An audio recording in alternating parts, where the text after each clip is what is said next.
வணக்கம். ஆகாஷ்வாணி புதுச்சேரி மாநில செய்திகள் வாசிப்பவர் நாராயணசாமி.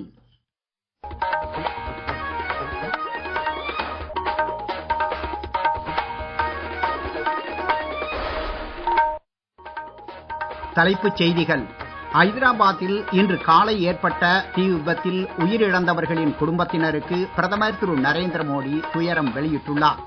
குடியரசு துணைத் தலைவர் திரு ஜக்தீப் தன்கரின் பிறந்த தினத்தை முன்னிட்டு குடியரசுத் தலைவர், பிரதமர் உள்ளிட்டோர் வாழ்த்து தெரிவித்துள்ளனர். பாகிஸ்தானின் பயங்கரவாத ஆதரவு நடவடிக்கை குறித்து உலக நாடுகளுக்கு எடுத்துரைக்க அனைத்துக் கட்சி நாடாளுமன்ற உறுப்பினர்கள் தலைமையில் 7 குழுக்களை மத்திய அரசு அமைத்துள்ளது. கலைக்கப்பட்ட தொடக்க வேளாண் கடன் சங்கங்களை மீண்டும் உயிர்ப்பித்து கொள்கைக்கான திட்டங்களை மத்திய கூட்டுறவுத்துறை அமைச்சர் திரு அமித்ஷா அறிவித்துள்ளார். இனி விரிவான செய்திகள். ஆந்திர மாநிலம் ஹைதராபாத்தில் சார்மினார் கட்டிடம் அருகே உள்ள குல்சார் ஹவுஸ் குடியிருப்பு பகுதியில் இன்று காலை ஏற்பட்ட தீ விபத்தில் 17 பேர் உயிரிழந்துள்ளனர். மேலும் பலர் காயமடைந்துள்ளனர். இறந்தவர்களில் 7 வயதிற்குட்பட்ட 8 குழந்தைகளும் 6 பெண்களும் அடங்குவர். ஐதராபாத்தில் ஏற்பட்ட தீ விபத்தில் உயிரிழந்தவர்களின் குடும்பத்தினருக்கு பிரதமர் திரு நரேந்திர மோடி ஆழ்ந்த இரங்கல் தெரிவித்துள்ளார். இது தொடர்பாக அவர் தமது சமூக ஊடக பதிவில் தங்கள் அன்புக்குரியவர்களை இழந்தவர்களுக்கு வருத்தம் தெரிவிப்பதாக கூறியுள்ளார். உயிரிழந்த ஒவ்வொருவரின் குடும்பத்தினருக்கும் தலா 2 லட்சம் ரூபாய் நிவாரண உதவி வழங்கப்படும் என்றும் காயமடைந்தவர்களுக்கு தலா 50,000 ரூபாய் வழங்கப்படும் என்றும் தெரிவித்துள்ளார்.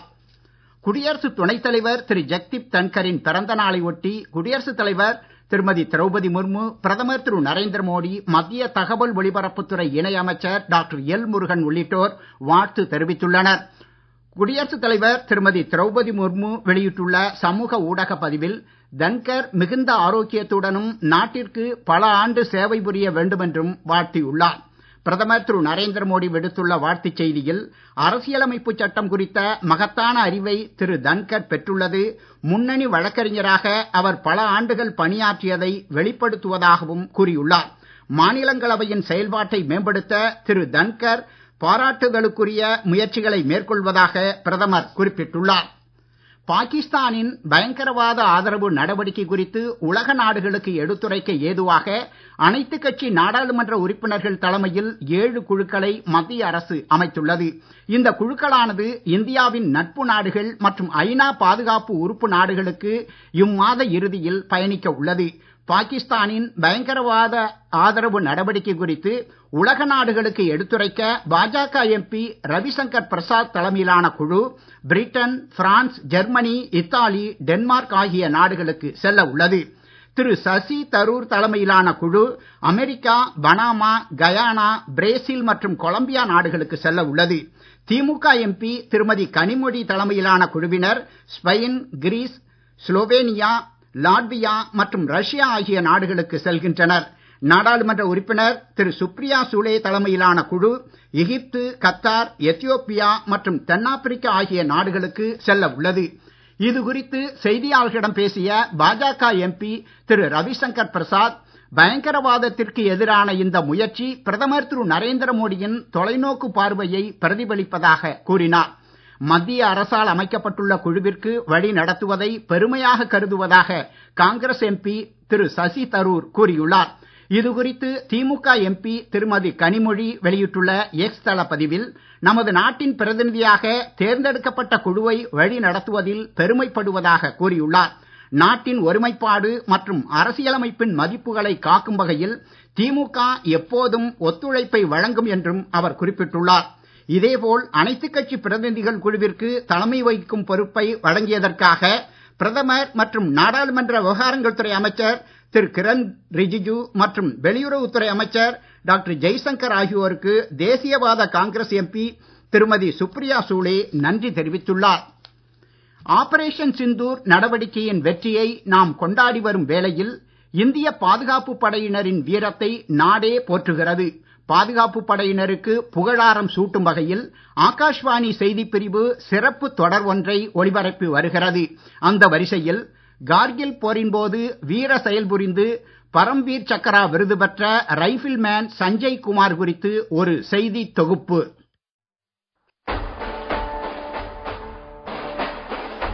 ஹிமாச்சல் மாநிலம் பிலாஸ்பூர் மாவட்டத்தைச் சேர்ந்த ரைபிள் மேன் சஞ்சய் குமார் 1996ஆம் ஆண்டு ஜம்மு காஷ்மீர் 13வது பட்டாலியன் படைப்பிரிவைச் சேர்ந்தவராவார். கார்கில் போரின் போது 1999ஆம் ஆண்டு ஜூலை 4ஆம் தேதி முஷ்கோ பள்ளத்தாக்கு பகுதியில் .4875 மலை உச்சியில் உள்ள சமதள பரப்பை கைப்பற்றும் பொறுப்புடன் ரைபிள்மேன் சஞ்சய் குமார் ராணுவ குழு ஒன்றுக்கு தலைமையேற்று சென்றார். தாக்குதல் நடவடிக்கையின் போது எதிரி படையினர் காவல் கோபுரம் ஒன்றிலிருந்து தானியங்கி துப்பாக்கி மூலம் சரமாரியாக சுடத் தொடங்கியதால் இந்திய வீரர்களின் முன்னேற்றம் தடைப்பட்ட நேரத்தில் சஞ்சய் குமார் நிலவரத்தின் தீவிரத்தை உடனடியாக உணர்ந்து சொந்த பாதுகாப்பு குறித்து கொஞ்சமும் கவலைப்படாமல் எதிரிகளை நோக்கி சுட்டபடியே தொடர்ந்து முன்னேறினார். இதனால் ஒருவருக்கு ஒருவர் என்ற அடிப்படையில் எதிரி படையுடன் ஏற்பட்ட மோதலில் சஞ்சய் குமார் ஊடுருவல்காரர்கள் மூவரை சுட்டுக் கொன்ற போதிலும் தனிப்பட்ட முறையில் அவருக்கும் படுகாயம் ஏற்பட்டது. காயங்களையும் மீறி சஞ்சய் குமார் தொடர்ந்து சுட்டபடியே 2வது காவல் கோபுரத்தை நோக்கி முன்னேறிய போது அதை கொஞ்சமும் எதிர்பாராத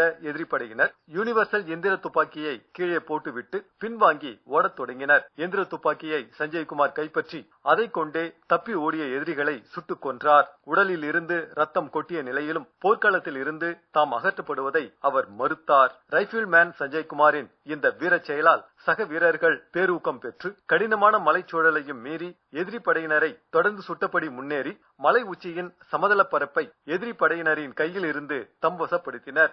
இத்தகைய வீரச் செயலுக்காக ரைபிள் மேன் சஞ்சய் குமார் 2022ஆம் ஆண்டு பிப்ரவரி மாதம் சுபேதார் மேஜர் பதவிக்கு உயர்த்தப்பட்டு புனே தேசிய பாதுகாப்பு அகாடமியில் பணியமர்த்தப்பட்டார். எதிரி படையினருடன் நேருக்கு நேர் சண்டையிலும் அபார துணிச்சலையும் வீரத்தையும் வெளிப்படுத்தி கடமை பற்றி நிரூபித்த ரைபிள் மேன் சஞ்சய் குமாருக்கு நாடு தலை வணங்குகிறது.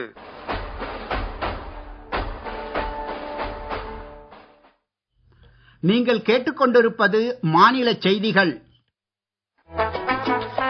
நேயர்கள் ஆகாஷ்வாணி செய்திகளை உடனுக்குடன் தெரிந்து கொள்ள எமது புதுச்சேரி மண்டல செய்தி பிரிவின் சமூக ஊடகங்களான @airnews_புதுவை என்ற எக்ஸ் பக்கத்தையும், all India radio news Puducherry என்ற Facebook பக்கத்தையும், @RNU புதுச்சேரி என்ற யூடியூப் சேனலையும் அணுகலாம்.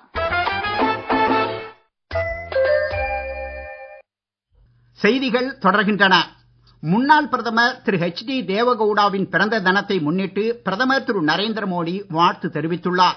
இதுகுறித்து பிரதமர் வெளியிட்டுள்ள எக்ஸ் தள பதிவில் திரு HD தேவகவுடாவின் அரசியல் அணுகுமுறையும் பொது சேவை மீதான அவரது ஆர்வத்திற்காகவும் அவர் மக்களால் பெரிதும் மதிக்கப்படுவதாக தெரிவித்துள்ளார்.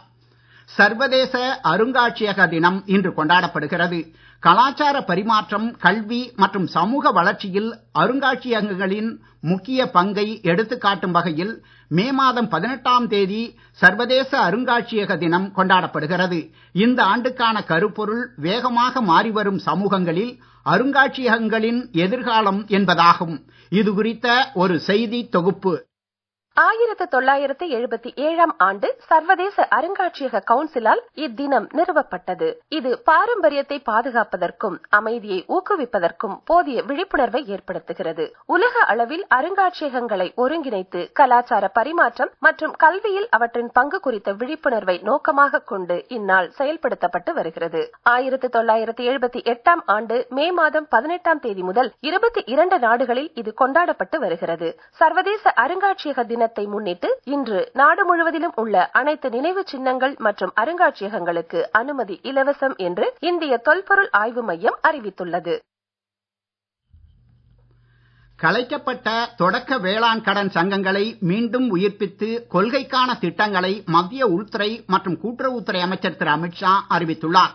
குஜராத் மாநிலத்திற்கு 2 நாள் பயணம் மேற்கொண்டுள்ள அவர் இன்று அகமதாபாத்தில் உள்ள அறிவியல் நகரில் ஏற்பாடு செய்யப்பட்டிருந்த கூட்டுறவு மாநாட்டில் பங்கேற்று பேசினார். தொடக்க வேளாண் கடன் சங்கங்கள் புத்துயிர் பெறுவதன் மூலம் நாட்டில் கூட்டுறவு உள்கட்டமைப்பை வலுப்படுத்த முடியும் என்றும் அவர் தெரிவித்தார். மீண்டும் தலைப்புச் செய்திகள். ஐதராபாத்தில் இன்று காலை ஏற்பட்ட தீ விபத்தில் உயிரிழந்தவர்களின் குடும்பத்தினருக்கு பிரதமர் திரு நரேந்திர மோடி துயரம் வெளியிட்டுள்ளார். குடியரசு துணைத் தலைவர் திரு ஜெக்தீப் தன்கரின் பிறந்த தினத்தை முன்னிட்டு குடியரசுத் தலைவர், பிரதமர் உள்ளிட்டோர் வாழ்த்து தெரிவித்துள்ளனர். பாகிஸ்தானின் பயங்கரவாத ஆதரவு நடவடிக்கை குறித்து உலக நாடுகளுக்கு எடுத்துரைக்க அனைத்துக் கட்சி நாடாளுமன்ற உறுப்பினர்கள் தலைமையில் 7 குழுக்களை மத்திய அரசு அமைத்துள்ளது. கலைக்கப்பட்ட தொடக்க வேளாண் கடன் சங்கங்களை மீண்டும் உயிர்ப்பித்து கொள்கைக்கான திட்டங்களை மத்திய கூட்டுறவுத்துறை அமைச்சர் திரு அமித்ஷா அறிவித்துள்ளார். இத்துடன் இந்த செய்தி அறிக்கை நிறைவு பெறுகிறது. வணக்கம்.